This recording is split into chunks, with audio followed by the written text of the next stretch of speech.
Right. Good afternoon, everyone.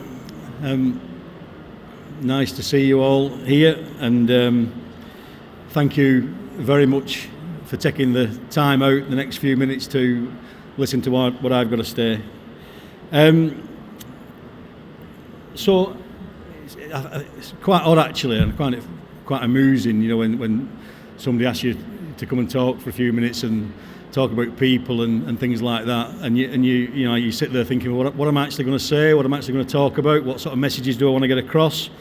So leading change through flourishing people is the theme of the story that I'm going to relay over the next few minutes, and it is a story. This is not it's not a lecture, it's not a preaching about anything in particular. It is just a story of me, a story of our team within Galliford Try, and a story of where our business has been and where we're going forward. For me, there's two real takeaways from the messages that will come with this story, which I think are the important bits for me. The first of those two takeaways is to really appreciate the true value that comes from different people within our industry, within our country and within our world today. And the second takeaway for me is the need, actually, for our industry to be far, far more inclusive going forward than it is at the moment, and certainly has been over recent years. And I think for me there's a lot going on just generally in that space, but I do get frustrated by a lot of people who talk a good job, frankly, but nothing really changes and no differences are made on the back of things that are done. What I didn't know, actually, until this morning is that this is Engineering Day. Does anybody else know that? Stick your hand up if you knew today in the UK is Engineering Day. Well, we've got one person. So I didn't know that until this morning, listening to Radio 4 at 5:30 on my way to Preston Station. But it is. And Engineering Day is actually, so it's quite timely for me to sit up and talk about this, but it is, promoting the industry on the back of the fact that the industry is 59,000 engineers short every year in relation to what it actually needs to do the work that's out there.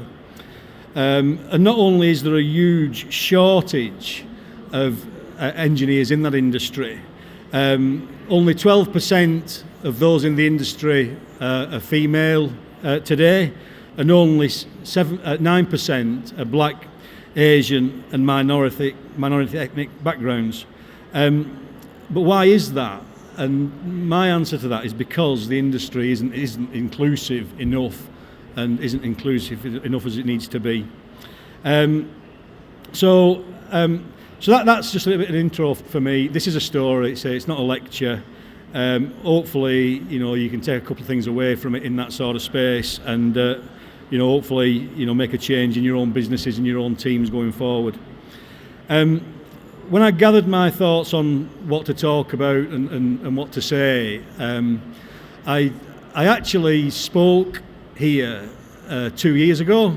I think on the 9th of November it was, 2 years ago. And it was really interesting, actually, that in 2017, I thought, what's happened in 2 years? So 2 years ago, when I stood up on the other stage, I shared some personal things with you, or the people that were there anyway, and I was going to share a few more personal things, actually, which I think just help put a context to the messages that I want to give. What I didn't realise 2 years ago, almost today, is that 5 weeks on, I would lose my father in the December of that year, and obviously be without him. That was a real surprise. 3 weeks after losing my father, being an employee of Carillion at that point in time, that was when Carillion went into liquidation. So I was part of that whole debacle, which wasn't pleasant for anybody, particularly on the back of having a successful business within Carillion that actually performed quite well. 6 weeks after that, I joined Galliford Try, and in hindsight I have to say I think that's probably one of the best things that's ever happened to me in the whole of my career. 4 months after that, my wife was diagnosed with cancer for the second time in 10 years. So this was sort of the early part of last year. 6 months after that, my mother moved in with us, which was December last year, and almost 2 years on, find out that I'm going to be a grandparent for a second time come March next year. So I have to say, and I surprised myself actually when I started listing it down. And I'm not. This is not a sob story. I'm not looking for any sympathy. So don't take it the wrong way. And you might think, what the heck is this bloke on about now? And what's the point of sharing this? Well, the point of sharing this for me, from that personal perspective, is that without people and without good people and kind people, that 2 years for me would have been a lot harder than it actually was, and was all made easier to deal with personally as a result of the people and friends we have at home, the colleagues and friends we have at work as well. And that for me is a real point to note and take away, that how people made that easy in my personal life. If you then flip into so what, because there's a big professional piece that directly links to this for me, and the same applies actually, is that what we're doing within the Galliford Try business and what we're focusing on now and going forward revolves really wholly around our people, and so we do refer to the term flourishing people, and what we are creating and trying to create is individuals who do feel absolutely flourished when they go to work and proud of what they do, and on the back of that, teams that feel absolutely flourished as well. And what is at the heart of that? Again, it is absolutely people. In terms of those teams, again, why would we try to create that, and why would we do what we're actually doing today? The simple answer is to create better performance across the sector and across the industry, and at the heart of that better performance for us is our people. We see a need to improve health and safety performance across the sector and have safer sites to the point where every single person part of this industry should know, not cross the fingers and cross the legs and everything else and hope and pray, but should know that they're going to go home safe and well at the end of their shift, back to their families.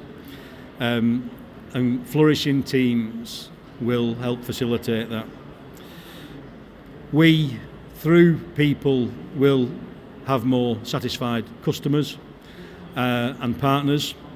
We'll have stronger relationships on the back of improved performance, and we will deliver a service that our customers absolutely want and ask of us, not something else. And I think, unfortunately for me, all too often, we see an industry that is coming up with reasons why things are taking too long, longer than they should, reasons why they're too expensive, and we need to cut through that and just do, what we say we're going to do, deliver within the parameters provided to us and the service asked of us by our customers.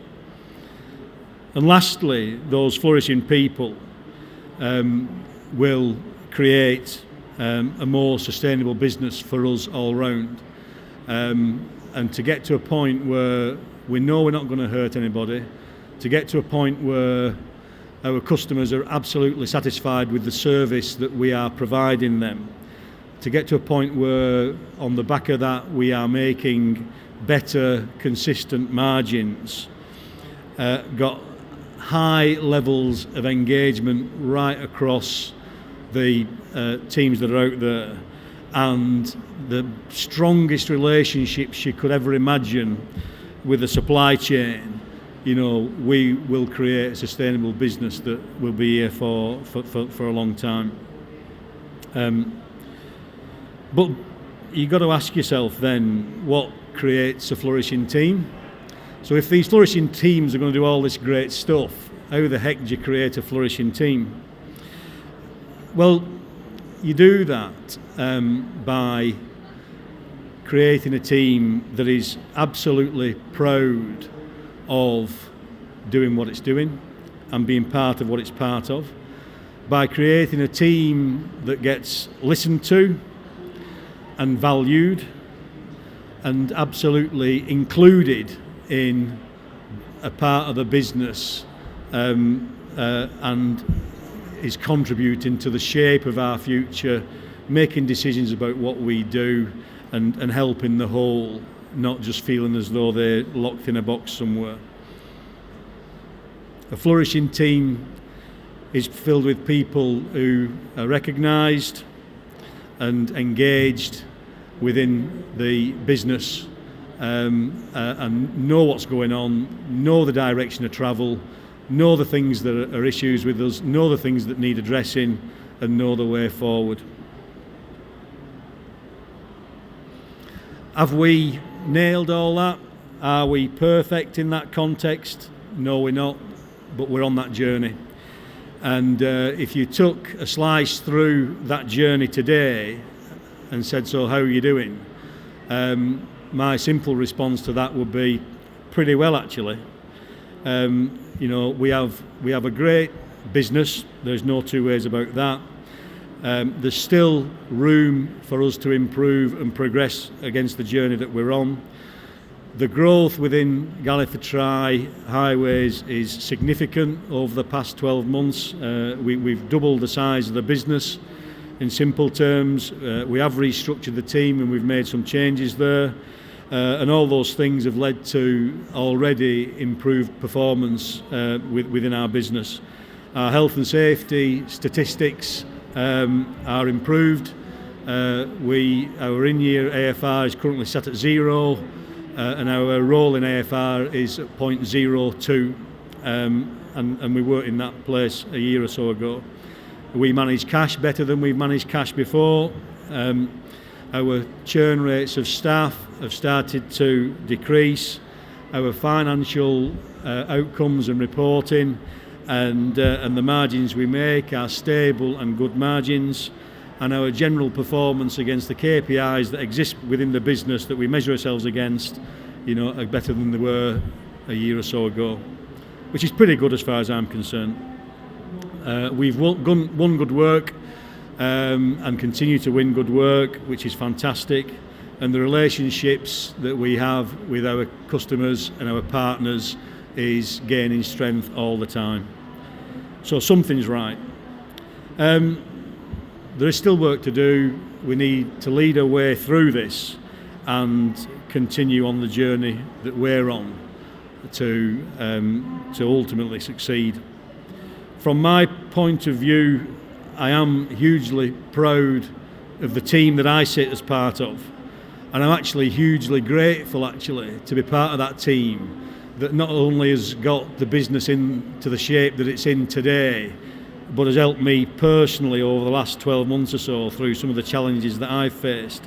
And without those people, none of that could be said. So on that note, the two takeaways, just to remind people for me, were just remember the true value that come from different people. And just remember the need for the industry to be far more inclusive than it is today going forward, to create flourishing teams, to create a better business, to create a better industry for all of us going forward. So that's me. Thank you.